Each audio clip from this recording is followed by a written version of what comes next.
কল্যাণী ইউনিভার্সিটির আন্ডারে যে সমস্ত কলেজ রয়েছে নদিয়া এবং মুর্শিদাবাদ জোনের মধ্যে, প্রত্যেকটা কলেজে তোমরা যারা এবার নিউ ফার্স্ট সেমিস্টারের স্টুডেন্ট রয়েছে 2023-24 শিক্ষাবর্ষে, তো তোমাদের যাদের মাইনর সাবজেক্টে বাংলা রয়েছে, তো এই মাইনর বাংলা লাস্ট মিনিট গুরুত্বপূর্ণ 5 এবং 10 নম্বরের সাজেশন নিয়ে আজকের এই ভিডিওতে আলোচনা করব। তো আমি তোমাদের জন্য পরীক্ষার আগে লাস্ট মিনিট 5 এবং 10 নম্বরের কিছু গুরুত্বপূর্ণ প্রশ্ন তৈরি করেছি। বেশি প্রশ্ন নেই, মাত্র কয়েকটি প্রশ্ন রয়েছে। এই প্রশ্নগুলি যদি তোমরা পরীক্ষার আগে ভালো করে পড়ে যেতে পারো, এর মধ্যে থেকে তোমরা পরীক্ষাতে 5 এবং 10 নম্বরে প্রায় সমস্ত প্রশ্নই কমন পেয়ে যাবে। তো কি প্রশ্ন রয়েছে সেগুলি দেখার আগে তোমাদের কাছে ছোট্ট রিকোয়েস্ট, তুমি যদি আমাদের এই চ্যানেলে নতুন দর্শক হয়ে থাকো, অবশ্যই চ্যানেলটিকে সাবস্ক্রাইব করে দিয়ে পাশে থাকা বেল আইকনটি বাজিয়ে দাও, যাতে পরবর্তী কল্যাণী ইউনিভার্সিটির A to Z আপডেট তুমি আমাদের এই চ্যানেল থেকে পেয়ে যাও।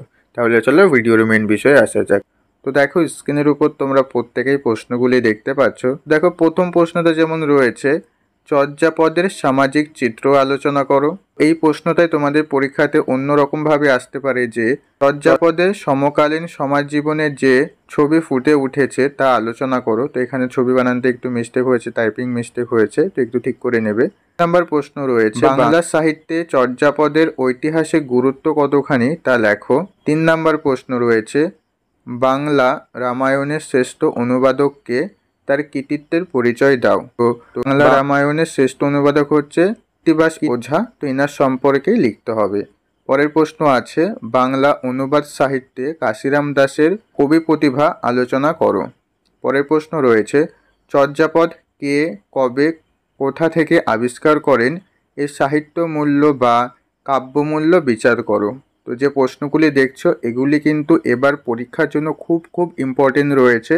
তো তোমরা প্রত্যেকে এই প্রশ্নগুলি ভালো করে পড়বে। পরের প্রশ্ন দেখো রয়েছে, শাক্ত পদাবলীর সাহিত্যে রামপ্রসাদ সেনের কৃতিত্ব লেখো। তারপরের প্রশ্ন আছে, কমলাকান্ত ভট্টাচার্যের কাব্য প্রতিভা আলোচনা করো। তারপরের প্রশ্ন রয়েছে, শ্রীকৃষ্ণ কীর্তন কাব্য কে থেকে আবিষ্কার করেন, এই কাব্যের কটি খণ্ডের নাম লেখো। ঠিক আছে, তো এখান থেকে ভাগ করে দিতে পারে, তো আমি প্রশ্নটা একসঙ্গেই করে দিয়েছি। পরের প্রশ্ন রয়েছে, শ্রীকৃষ্ণ কীর্তন কাব্যের বিষয়বস্তু আলোচনা করো। তারপরের প্রশ্ন রয়েছে, বাংলা সাহিত্যের ইতিহাসে শ্রীকৃষ্ণ কীর্তন কাব্যের ঐতিহাসিক গুরুত্ব কতখানি তা আলোচনা করো। পরের প্রশ্ন আছে, শ্রীকৃষ্ণ কীর্তন কাব্যের সমাজচিত্র আলোচনা করো। তারপরের প্রশ্ন আছে, শ্রীকৃষ্ণ কীর্তন কাব্যের সাহিত্য মূল্য বিচার করো। তারপরের প্রশ্ন রয়েছে, প্রাক চৈতন্য যুগে যে কোনো একজন পদকর্তার কাব্য প্রতিভার পরিচয় দাও। এখানে দেখো দুজনের নাম দেওয়া রয়েছে, বিদ্যাপতি ও চণ্ডীদাস, তো দুজনেরটাই পড়ে রাখবে। অথবা এই প্রশ্নটাই তোমাদের ঘুরিয়ে দিতে পারে যে মৈথিলী কোকিল কাকে বলা হয়।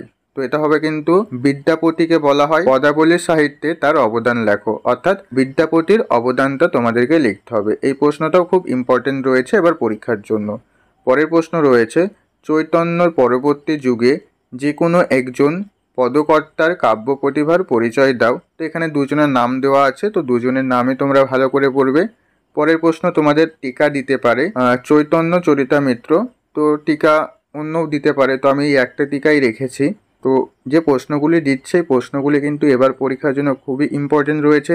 এই প্রশ্নগুলি যদি তোমরা পরীক্ষার আগে ভালো করে পড়ে যেতে পারো, এর মধ্যে থেকেই পরীক্ষাতে কমন পেয়ে যাবে। ওকে, তো বাকি প্রশ্নগুলি আর আমি আলোচনা করছি না, বেশি প্রশ্ন নেই, আর অল্প কয়েকটা প্রশ্ন রয়েছে। তো বাকি প্রশ্ন আলোচনা করতে গেলে ভিডিওটা অনেকটাই বড় হয়ে যাবে, তোমরা কেউ দেখতে চাইবে না। তোমরা ভিডিওটি থামিয়ে এই পুরো প্রশ্নটাকে খাতায় তুলে দেখে নেবে যে এই প্রশ্নগুলির মধ্যে তোমার কোন প্রশ্নগুলি পড়া হয়েছে। তো যেই প্রশ্নগুলি পড়া হয়ে গেছে সেগুলি পরীক্ষার আগে ভালো করে পড়বে, আর যেগুলি পড়া হয়নি সেগুলি হচ্ছে এখন তোমরা ভালো করে পড়বে। মানে যেই প্রশ্নগুলি আমি দিয়েছি, যেগুলি তোমরা পড়োনি এখনো পর্যন্ত, সেগুলি আগে পড়ে নাও। পড়ার পরে তোমার যেগুলি পড়া হয়েছে সব মিলিয়ে পুরো যা প্রশ্ন দিয়েছি সমস্ত প্রশ্ন পড়ে যাও। এর মধ্যে থেকে তোমরা বাংলাতে প্রশ্ন কমন পেয়ে যাবে। ওকে, এর বাইরে কোনো প্রশ্ন আসবে না। তো এই ছিল আজকের ভিডিওটি ভালো লাগলে ভিডিওতে অবশ্যই একটি লাইক করে দাও। চ্যানেলে নতুন দর্শক হয়ে থাকলে চ্যানেলটিকে সাবস্ক্রাইব করে দিয়ে পাশে থাকা বেল আইকনটি বাজিয়ে দাও, যাতে পরবর্তী কল্যাণী ইউনিভার্সিটির ফার্স্ট সেমিস্টারের বিভিন্ন সাবজেক্টের সাজেশনের ভিডিও তুমি আমাদের এই চ্যানেল থেকে পেয়ে যাও। তারপর দেখা হচ্ছে পরবর্তী ভিডিওতে।